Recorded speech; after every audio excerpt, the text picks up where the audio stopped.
Basema Ab, Wewald, Manfas Kidus, Ahado and Lock. If you had no idea what I just said, this is the standard refrain that both prayers and magical scrolls found in the Ethiopian Orthodox Church starts with, and it simply means, in the name of the Father, and of the Son, and of the Holy Spirit, the one Lord. It then continues the ritualistic phrase, Salot Ba'inta, which means a prayer concerning, and then will relate the matters to which the work is dedicated. For protection scrolls, they will typically list out the specific demons from which the wearer should be protected. Now, we've looked at a fair number of cultures here: Japanese yokai, Western demonology, the haunting shape of generational curses, and a whole cavalcade of night terrors from my own personal collection. But today, I want to take us to the Horn of Africa, to a spiritual tradition that is both ancient and living, the Ethiopian Orthodox Church. More specifically, I want to shine a light on the demonic landscape that this tradition identifies. And trust me, it is as rich, complex, and terrifying as anything we've explored so far. Hello all, and welcome back to the Southern Demonology podcast. As always, I am your friendly neighborhood ancient demonologist JJ. If you wouldn't mind, please like and follow on whatever platform you happen to be watching or listening. And if you truly want to earn 10,000 JJ awesome bonus points, you can even become a Patreon member for as little as $1.99 a month. Link to that, all of our episodes, and social media accounts can be found at southerndemonology.com. And if you have a particular question or just want to say hi, you can contact me there as well. For we wrestle not against flesh and blood, but against principalities, against powers, against the rulers of the darkness of this world. Ephesians 6:12. The generic word for demon or evil spirit and Ge'ez or classical Ethiopic is Ganen. The word is very important as the root GNN also gives rise to the word Genun or demoniac and Genanawi or demon possessed.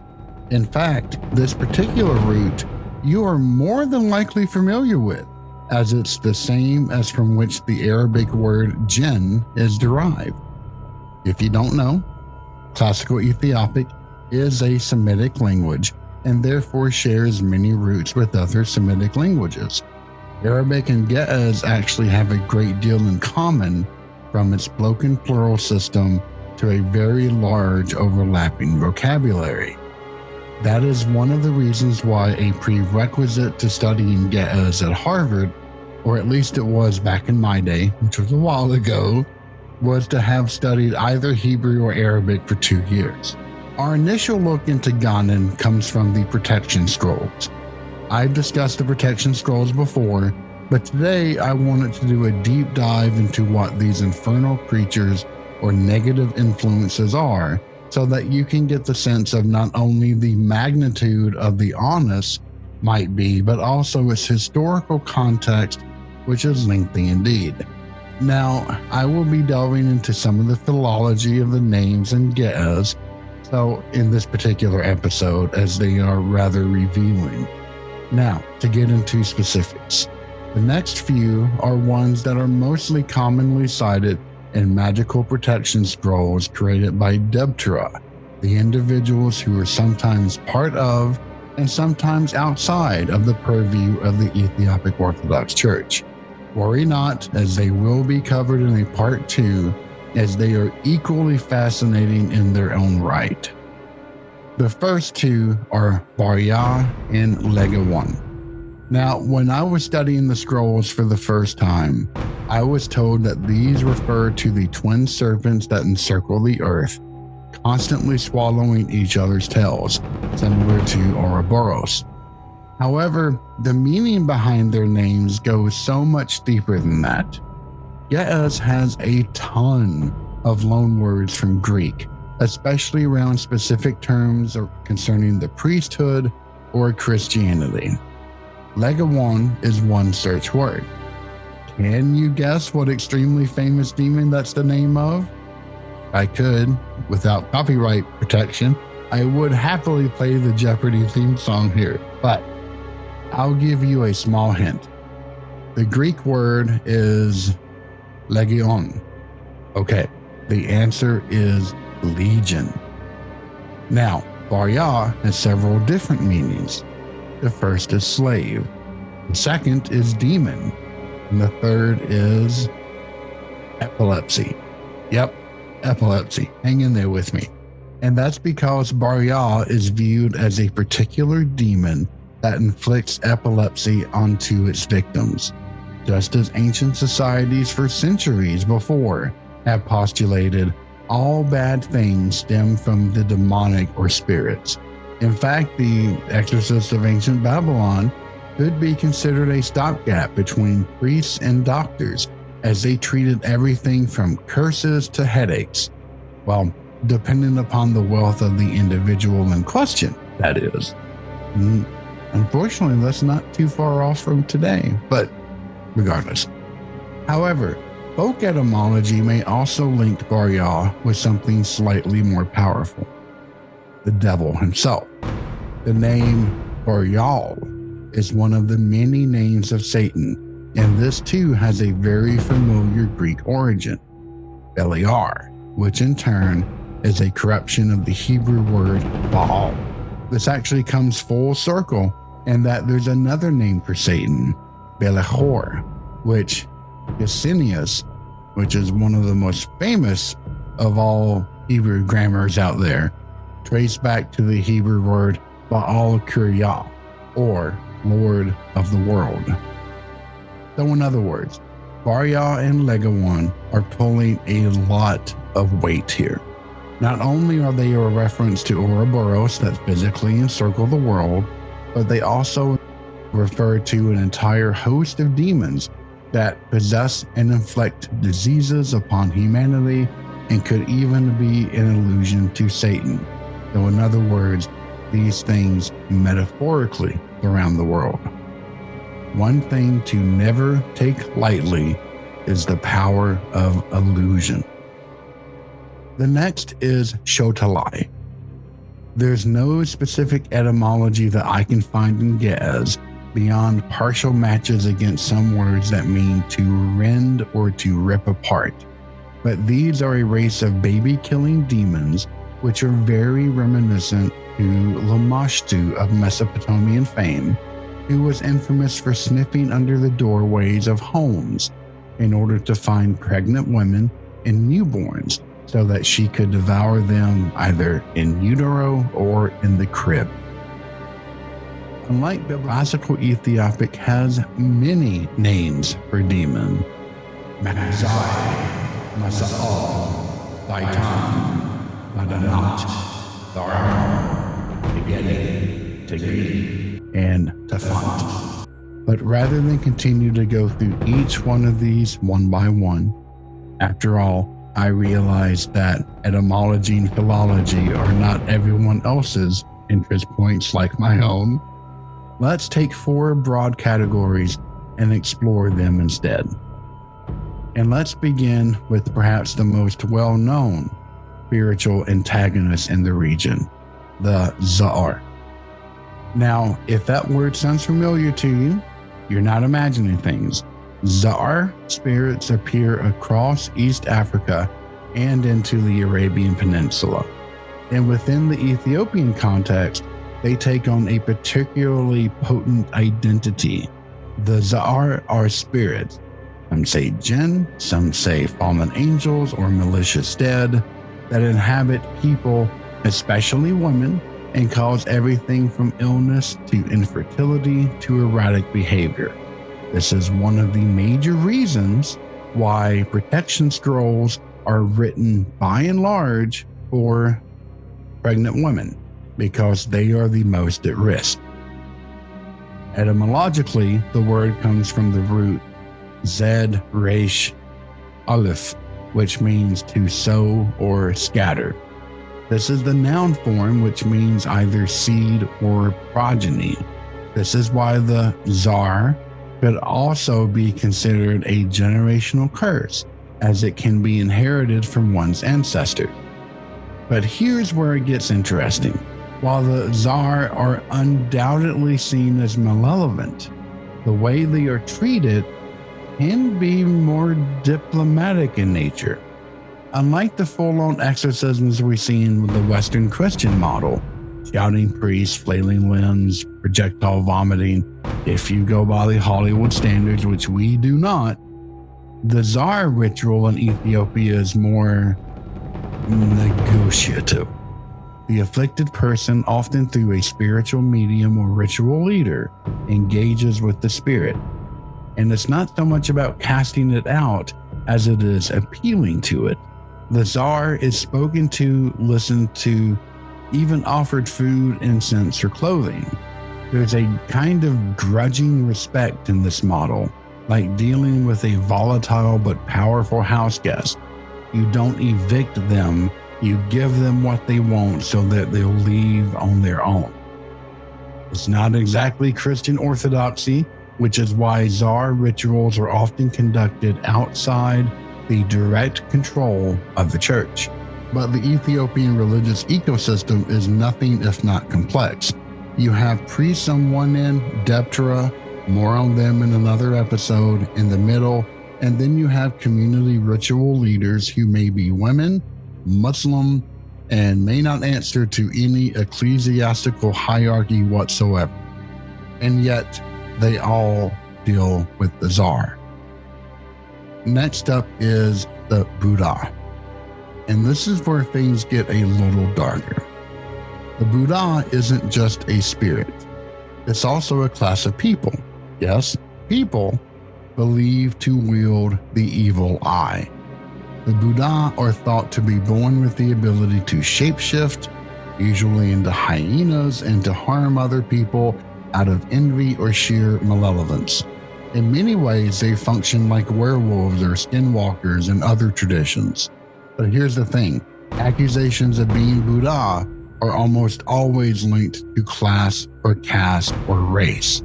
In Ethiopian society, Buddha is frequently attributed to artisans like blacksmiths, potters, or leather workers, groups that historically lived on the margins of village life. It's a textbook case of spiritual marginalization. People who live outside social norms become repositories for spiritual blame. And to this day, someone suffering from an unexplained illness or sudden misfortune may consult a Deptera or local priest who will say, "You've been afflicted by the Buddha." Protective rituals might involve iron tools, talismans, or magical scrolls that absorb or deflect the gaze. In fact, one of the most commonly cited things to protect against is the evil eye. And it's not just a metaphor. People have been ostracized, assaulted, or even killed over accusations of being Buddha. Demons here are not just mythic creatures. They are interwoven with power, politics, and prejudice. And if the word Buddha sounds familiar, that's because it is. It's derived from Buddhists who regularly were discriminated against as they were viewed to having supernatural powers. Now, let's talk about a lesser known but incredibly fascinating category. Ayine Tila, literally eye shadow or eye shade. These spirits are believed to obscure vision, not so much in the optical sense, but in the sense of spiritual perception and clarity. Victims of this category may suffer from what looks like schizophrenia or bipolar disorder. They can speak in riddles, they scream, they tremble, they can see things no one else can. In fact, you can even throw in the spirit of epilepsy here. And yes, from a Western medical standpoint, these are mental health conditions. But within the Ethiopian worldview, there is a different interpretative lens. Ayine Tila spirits are blamed for everything from confusion, hallucinations, and derangement.